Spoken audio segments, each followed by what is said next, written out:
जय श्री कृष्णा।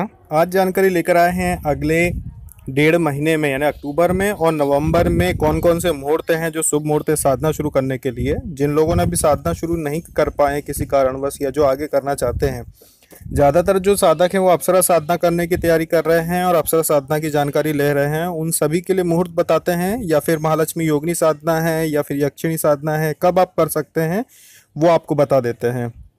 देखिए, जो साधना है ये अभी अगर अक्टूबर में शुरू करना चाहते हैं तो दशहरे के दिन से आप शुरू कर सकते हैं, शुक्ल पक्ष में आ रहा है। इसके बाद फिर नवंबर में 3 मुहूर्त हैं, 9 तारीख, 16 तारीख और 23 तारीख। 9 नवंबर, 16 नवंबर और 23 नवंबर 3 सप्ताह की जो शुक्रवार हैं शुक्ल पक्ष के आ रहे हैं, जिनमें आप साधना शुरू कर सकते हैं, चाहे अप्सरा साधना हो, चाहे महालक्ष्मी साधना हो, चाहे योगिनी साधना हो। तो ये 3 मुहूर्त आ रहे हैं नवंबर में। अक्टूबर में अभी दशहरे के दिन से और शुरू कर सकते हैं। जो लोग अभी नहीं किए हैं वो दशहरे के दिन से शुरू कर दीजिए। और जो साधना है, जैसे दिवाली के पहले अगर आप मान लीजिए दशहरे के दिन से शुरू कर रहे हैं, महालक्ष्मी योगिनी साधना है तो वो हो जाएगी। और दिवाली की जो 3 दिन की साधना है वो सभी लोग कर सकते हैं। जो महालक्ष्मी योगिनी साधना कर रहे हैं वो भी कर सकते हैं और दूसरे साधक भी कर सकते हैं। अप्सरा साधना की जो जानकारी लिए जिन्होंने, उनके लिए बता दिया है कि अगर वो चाहें तो दशहरे के दिन से करें या फिर नवंबर में 9 नवंबर, 16 नवंबर, 23 नवंबर से वो साधना शुरू कर सकते हैं। जिन लोगों को सामग्री पहुंच गई है अच्छी बात है, वो अभी से साधना जिन्होंने शुरू कर दी है उनको शुभकामनाएं। जिन्होंने शुरू नहीं की हो वो अभी 19 तारीख से कर दें शुरू, और जिनकी अभी सामग्री नहीं पहुंची हो वो 19 तारीख से कर सकते हैं। जैसे अभी ज़्यादा लोगों की तो नहीं, 2 या 3 लोगों की नहीं पहुंच पाई होगी, जिनका जो है थोड़ा जो सर्विसेबल नहीं था, जो थोड़ा ग्रामीण क्षेत्र होता है या दूर दराज होता है, वहाँ पे थोड़ा लेट हो जाती है। तो अगर कुछ लोगों की नहीं पहुंची है तब भी वो उसका दुख ना मनाए बिल्कुल भी। अभी आप दशहरे से शुरू कर सकते हैं साधना, जो 11 दिन की करना चाहते हैं या 21 दिन की भी तो आप कर सकते हैं।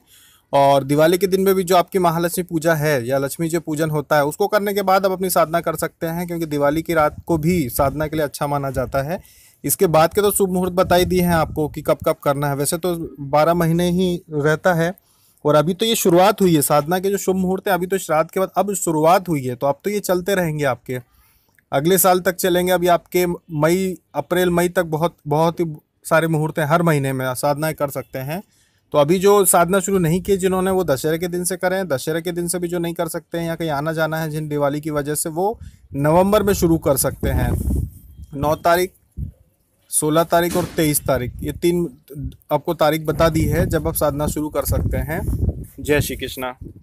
जब से जो आपको ज्योत का जो वीडियो बनाया था जिसमें ज्योत के दर्शन कराए थे एक साधिका ने, उसके बाद से बहुत सारे साधकों के जो है अपने अपने अनुभव आ रहे हैं, बहुत सारे वीडियो आ रहे हैं। ऐसे वीडियो भी आ रहे हैं जिनको दिखाया नहीं जा सकता, जो कि जिसमें बहुत मतलब जो उस दिन जो वीडियो आया था उससे भी बड़ी शक्तियों के जो वीडियो हैं जिनमें दर्शन हुए हैं, पर वो वीडियो ओपन नहीं कर सकते। कुछ ऐसे चीज़ें गुप्त रहना चाहिए, इसलिए कुछ चीज़ों को बताया नहीं जा सकता। लेकिन बहुत ही अच्छे अच्छे साधकों ने अपने अपने जो अनुभव हैं वो वीडियो के माध्यम से, फोटो के माध्यम से भी बताए हैं हमको। लेकिन सभी को वीडियो बना के अपलोड नहीं किया जा सकता, क्योंकि कुछ को गुप्त रखना बहुत आवश्यक है। कुछ चीज़ें ऐसे नहीं करना चाहिए, क्योंकि माना कि 99% लोग उसे अच्छा कहें, पर कुछ लोग बीच में अगर उस पर उंगली उठा देते हैं तो फिर वो जो भी साधक का अनुभव रहता है उसको तकलीफ पहुंचती है। इसलिए सभी अनुभव जो हैं उनको वीडियो में नहीं दिखा सकते। हाँ, जो दर्शन करना चाहते हैं किसी भी शक्ति का, अनुभव का, वो स्वयं साधना करके और दर्शन कर ही सकते हैं। ये तो सभी के लिए है। तो इसीलिए सभी लोग साधना अपने अपने स्तर पे जो कर रहे हैं वो करते रहें। जिन्हें अभी अनुभव नहीं हो रहे हैं वो कुछ दिन और करते रहें, बंद नहीं करना।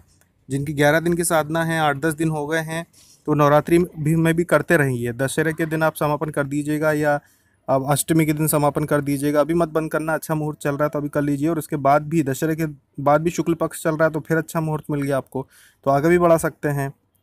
फिर 9, 16, 23 3 तारीख जो नवंबर में आ रही है, तब अब तीन सप्ताह के 3 शुक्रवार हैं जब आप और साधना शुरू कर सकते हैं। तो मुहूर्त ही मुहूर्त हैं साधना के लिए, उसमें कोई वो नहीं है। और जिन लोगों को ज़्यादा जप नहीं कर पा रहे हैं, जो ये कह रहे हैं कि बैठ नहीं पा रहे हैं, वो ध्यान रखना कि मान लीजिए कि आप अगर कम माला भी कर रहे हैं, जैसे 11 माला कर रहे हैं आप या 5 माला भी कर रहे हैं, तो इसी को ज़्यादा लंबे समय तक करते रहिए आप। जैसे मान लीजिए आपने 11 दिन की 21 दिन की साधना पूरी कर दी आपने, उसके बाद भी 5 माला ब्रह्मचर्य रखने की ज़रूरत नहीं, गृहस्थ जीवन जी सकते हैं। 5 माला या 11 माला रोजाना करते रहिए, आप करते ही रहिए जब तक आप दोबारा संकल्प नहीं लेते 21 दिन या 11 दिन का, तब तक आप करते रहिए। आपको विश्वास नहीं होगा कि आपको उससे भी सफलता मिल जाएगी। अगर आप रोज प्रतिदिन कर रहे हैं, गृहस्थ जीवन जीते हुए भी ब्रह्मचर्य का पालन नहीं कर रहे हैं, तब भी आपको सफलता मिल जाएगी। ब्रह्मचर्य का पालन केवल कब करना है, जब संकल्प लेके आप 11 दिन या 21 दिन का संकल्प लेके बैठते हैं साधना में, उस समय।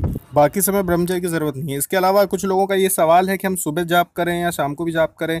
हमने जैसे बताया था कि 3 समय जाप कर सकते हैं, तो वो तो बैठ के माला से जाप करना है। इसके अलावा भी आप पूरे दिन, अभी जब तक नवरात्रि चल रही है या उसके बाद भी पूरे दिन आप मानसिक जाप कर सकते हैं। धीरे धीरे बुदबुदाते हुए आप अपने जो मूल मंत्र है उसका जाप करते रहें। बस जमीन पे पैर नहीं रखना है। अगर आपने पैर में कुछ पहना हुआ है तो ठीक है, या फिर कपड़े के ऊपर पैर रख लें, पर जमीन पे सीधे रख के नहीं। अगर आप कुछ काम कर रहे हैं, कुछ लोग घर में आजकल वो कपड़े की चप्पल टाइप की आती है, पहनते हैं, वो भी पहन के आप जाप कर सकते हैं। घर में घूमते फिरते अपना काम करते रहिए, पर धीरे धीरे अपना जो मंत्र है उसको बुदबुदाते रहिए। और हाँ, आनंद आएगा आपको जब आप ऐसे बुदबुदाते रहेंगे दिन भर। तो वो जो जाप है, जो मंत्र है, वो अंदर ही अंदर आपके गूंजेगा, तो आपको अच्छा लगेगा। उसको उसमें भी एक लय बन जाएगी, तो आपको खुद को अच्छा लगेगा, जैसे कोई गाना गा रहे हो। तो वो जाप दिन भर चलने दीजिए, आप दिन भर चलने दीजिए, उसकी भी गिनती होगी। ऐसा नहीं है कि सिर्फ सुबह शाम बैठ के 11 माला 21 माला कर रहे हैं। दिन भर में आपकी 51 माला से ऊपर हो जाएगी। घूमते फिरते बस आप मन ही मन में उस मंत्र को जाप करते रहिए। धीरे धीरे बुदबुदाते हुए एक लय बनेगी, आपको लगेगा जैसे आप मधुर संगीत गा रहे हो। तो बस आपका ऐसे भी चलने दीजिएगा आप। आवाज़ आपकी आपको खुद बदलती हुई थोड़ी परिवर्तन लगेगी, क्योंकि लगातार जाप करेंगे तो आवाज़ थोड़ी मोटी सी होगी। तो होने दीजिए, फिर भी आप जो दिन भर उसको जाप को करते रहिए, जिससे कि आप रात को जब जाप करने बैठेंगे तो अनुभव भी ज़्यादा होंगे और सफलता भी ज़्यादा मिलेगी। जैसे मान लीजिए मैंने कह दिया कि चलो 11 लाख जाप करने पे तो निश्चित प्रत्यक्षीकरण किसी महाशक्ति का हो जाएगा आपको। तो अगर आप ऐसे जाप करेंगे दिन भर भी और रात में भी, तो बहुत जल्दी सफल हो जाएंगे। जय श्री कृष्णा।